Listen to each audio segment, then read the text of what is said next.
स्वागत है दोस्तों आपके अपने H D with YouTube channel में। तो दोस्तों आज हम कंप्यूटर से रिलेटेड 25 बहुत ही महत्वपूर्ण क्वेश्चन को देखने वाले हैं। तो दोस्तों वीडियो अच्छा लगे तो वीडियो लाइक करना। चलिए पहला क्वेश्चन है, निम्नलिखित में से किसे कंप्यूटर का पितामह कहा जाता है। तो दोस्तों पहला क्वेश्चन है, निम्नलिखित में से किसे कंप्यूटर का पितामह कहा जाता है। तो बहुत ही महत्वपूर्ण क्वेश्चन है और जिस भी क्वेश्चन का आंसर आप लोगों को पता हो कमेंट बॉक्स में ज़रूर लिखना। तो चलिए इसका आंसर हो जाएगा चार्ल्स बेबेज, ऑप्शन बी सही हो जाएगा। और इनका जन्म लंदन में 1791 ईस्वी को हुआ था। चलिए अगला देखिए, कंप्यूटर की भौतिक बनावट कहलाती है। कंप्यूटर की भौतिक बनावट जैसा कि नाम से ही स्पष्ट हो रहा है हार्डवेयर हो जाएगा, ऑप्शन बी सही हो जाएगा। हार्डवेयर कंप्यूटर की भौतिक बनावट जिसे हम देख सकते हैं छू सकते हैं उसे हार्डवेयर कहते हैं, और जिसे हम देख नहीं सकते छू नहीं सकते उसको सॉफ्टवेयर कहते हैं। सॉफ्टवेयर के माध्यम से ही सिस्टम चलता है। चलिए अगला देखते हैं, वह हार्डवेयर डिवाइस कौन सी है जिसे आम तौर पर कंप्यूटर का ब्रेन कहा जाता है। वेरी इंपॉर्टेंट क्वेश्चन है, किसे कंप्यूटर का ब्रेन कहा जाता है। कि कहा जाता है सीपीयू को, ऑप्शन सी सही हो जाएगा। सीपीयू को कंप्यूटर का ब्रेन कहा जाता है। इसका फुल फॉर्म होता है सेंट्रल प्रोसेसिंग यूनिट। तो दोस्तों यही है कंप्यूटर का ब्रेन, सीपीयू को कहा जाता है। चलिए अगला देखिए 4 नंबर, इंटीग्रेटेड सर्किट चिप का विकास किसने किया था। तो दोस्तों ये किया था रॉबर्ट नॉयस और जैक किल्वे ने। तो दोस्तों इंटीग्रेटेड सर्किट मतलब आईसी का फुल फॉर्म होता है इंटीग्रेटेड सर्किट, और इस पर सिलिकॉन की परत चढ़ी होती है। आईसी मतलब इंटीग्रेटेड सर्किट। तो दोस्तों चलिए अब अगला क्वेश्चन देखते हैं। देखिए 5 नंबर का क्वेश्चन है, चुंबकीय डिस्क पर किस पदार्थ की परत होती है। तो दोस्तों चुंबकीय डिस्क पर किस पदार्थ की परत होती है। आयरन ऑक्साइड की परत होती है, ऑप्शन ए सही हो जाएगा। चलिए अगला देखते हैं, कंप्यूटर में किसी शब्द की लंबाई किसमें मापते हैं। इसको बिट में मापते हैं। यही कंप्यूटर की सबसे छोटी यूनिट होती है बिट।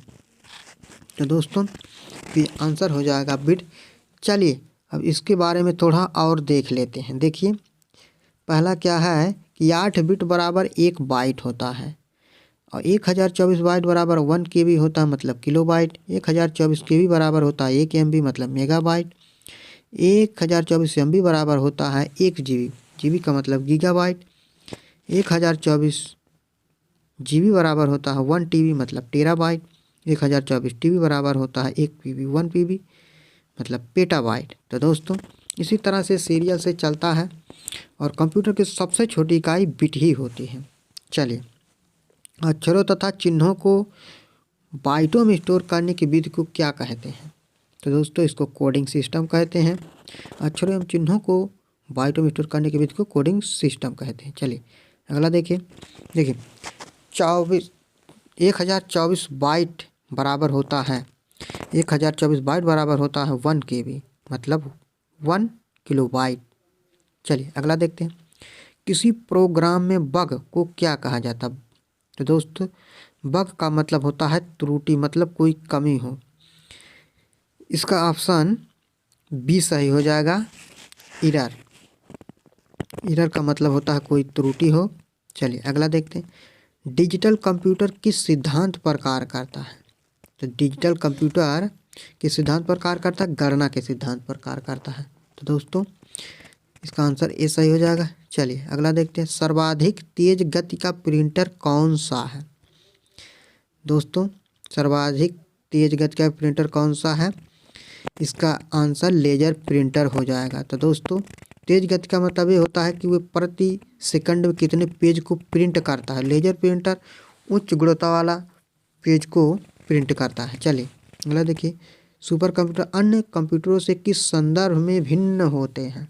तो दोस्तों ये परिकलन क्षमता और बृहत स्मृति भंडार की वजह से अन्य कंप्यूटरों की तुलना में भिन्न होते हैं, क्योंकि हजारों प्रोसेसर लगने की वजह से सुपर कंप्यूटर में लाखों करोड़ों की गणना तेजी से कर लेते हैं। चलिए अगला देखें, निम्नलिखित में से कौन सी वैज्ञानिक कंप्यूटर भाषा है? निम्नलिखित में से कौन सी कंप्यूटर मतलब वैज्ञानिक कंप्यूटर भाषा है? तो दोस्तों इसमें सभी कंप्यूटर के ही भाषा हैं, बेसिक, कोबोल, फार्ट्रान, पास्कल, सब कंप्यूटर की भाषा, लेकिन फार्ट्रान जो है वो वैज्ञानिक कंप्यूटर भाषा है। फार्ट्रान, फार्मूला ट्रांसलेट, इसका फुल फॉर्म हो जाएगा कंप्यूटर। चलिए अगला देखते हैं, कोबोल भाषा किसके लिए उपयोगी है? कोबोल भाषा, देखिए ये भी एक लैंग्वेज है कंप्यूटर की। कोबोल ये व्यावसायिक कार्य के लिए उपयोगी होती है, व्यावसायिक कार्य के लिए उपयोग की जाने वाली भाषा है कोबोल। चलिए अगला देखते हैं, बेसिक भाषा का प्रयोग निम्न में से किस कार्य के लिए किया जाता है? बेसिक, जैसा कि नाम से ही पता चल जा रहा है, इसका आंसर हो जाए आराम में सरल भाषा को सिखाने के लिए बेसिक भाषा का प्रयोग किया जाता है। तो इसका ऑप्शन डी सही हो जाएगा। चलिए अगला देखते हैं, कंप्यूटर भाषा जावा के आविष्कार कौन है? मतलब जावा का आविष्कार किसने किया था? तो दोस्तों ये सन माइक्रोसिस्टम ने किया था, जो कि अमेरिका की एक कंपनी है। 1995 ईस्वी में जावा का आविष्कार सन माइक्रोसिस्टम के द्वारा किया गया था, जावा के आविष्कार। चलिए अगला देखते हैं, कौन सा सॉफ्टवेयर शब्द संसाधन में प्रयोग किया जाता है? कौन सा सॉफ्टवेयर शब्द संसाधन में प्रयोग किया जाता है? एमएस वर्ड हो जाएगा दोस्तों, बहुत ही पॉपुलर एप्लीकेशन है एमएस वर्ड। एमएस वर्ड का मतलब होता है माइक्रोसॉफ्ट वर्ड। तो दोस्तों ये ज़्यादातर यही ऑफिशियल काम में यूज किया जाता है एमएस वर्ड। चलिए अगला देखते हैं, इंटरनेट में मतलब क्षेत्र में www का सही रूप क्या है? www का सही रूप क्या है? मतलब www का फुल फॉर्म पूछा है, इसका आंसर हो जाएगा B, world wide web. World wide web इसका आंसर हो जाएगा।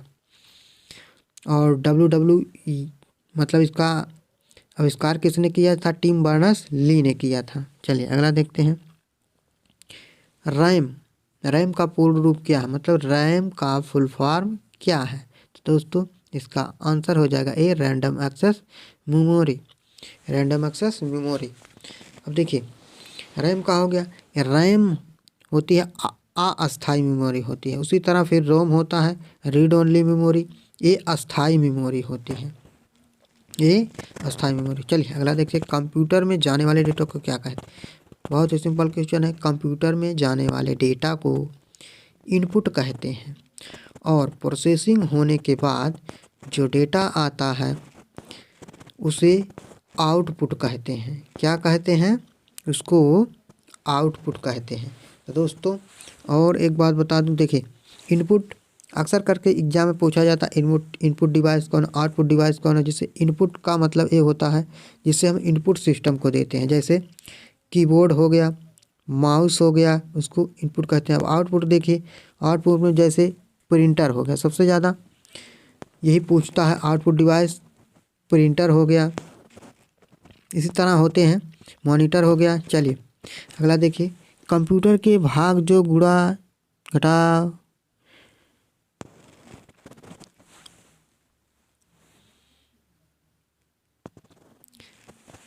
चलिए 21 नंबर, कंप्यूटर में जाने वाले डेटा को क्या कहते हैं? कंप्यूटर में जाने वाले डेटा को इनपुट कहते हैं।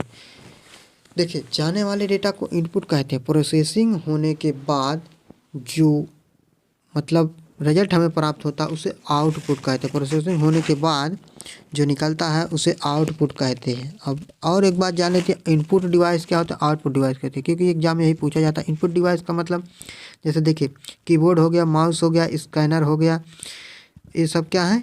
Input device. आउटपुट डिवाइस क्या होते हैं? जैसे देखिए प्रिंटर हो गया, स्क्रीन मॉनिटर हो गया, साउंड मतलब स्पीकर हो गया, ये सब क्या है? ये सब आउटपुट डिवाइस। चलिए अगला देखिए, कंप्यूटर के भाग जो जोड़, घटाव, गुणा, भाग और तुलनात्मक कार्य करता है उसको क्या कहते हैं? मतलब उसको ALU कहते हैं, मतलब अर्थमेटिक लॉजिक यूनिट कहते हैं उसको। LU का फुल फॉर्म है। चलिए अगला देखिए, LCD का पूरा नाम क्या है? LCD का फुल फॉर्म पूछा है, उसी तरह LED भी होता है। LCD का फुल फॉर्म हो जाएगा liquid crystal display, liquid crystal display. और LED का फुल फॉर्म हो जाएगा light emitting diode. Light emitting diode. चलिए अगला देखिए, कंट्रोल शिफ्ट और अल्ट को कौन सी की कहा जाता है? तो दोस्तों इसको मॉडिफायर की कहा जाता है, कंट्रोल शिफ्ट और अल्ट को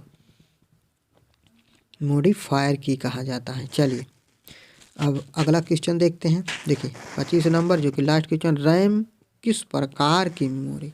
दोस्तों अभी हमने रैम के बारे में जाना भी। देखिए इसमें थोड़ा अलग लिखा है, ये मुख्य मेमोरी होती है। रैम क्या होता है? मुख्य मेमोरी होता है, क्योंकि ये अस्थायी मेमोरी होती है। इसी तरह रोम होती है, तो रोम में मैंने पहले ही बताया रीड ओनली मेमोरी होती है। चलिए बस आज की वीडियो में इतना है। वीडियो अच्छा लगा हो इसी तरह वीडियो देखने के लिए यदि आपने हमारे चैनल को सब्सक्राइब नहीं किया, सब्सक्राइब कर लीजिए, वीडियो को लाइक कर दीजिए। चलिए आज के लिए बस इतना ही।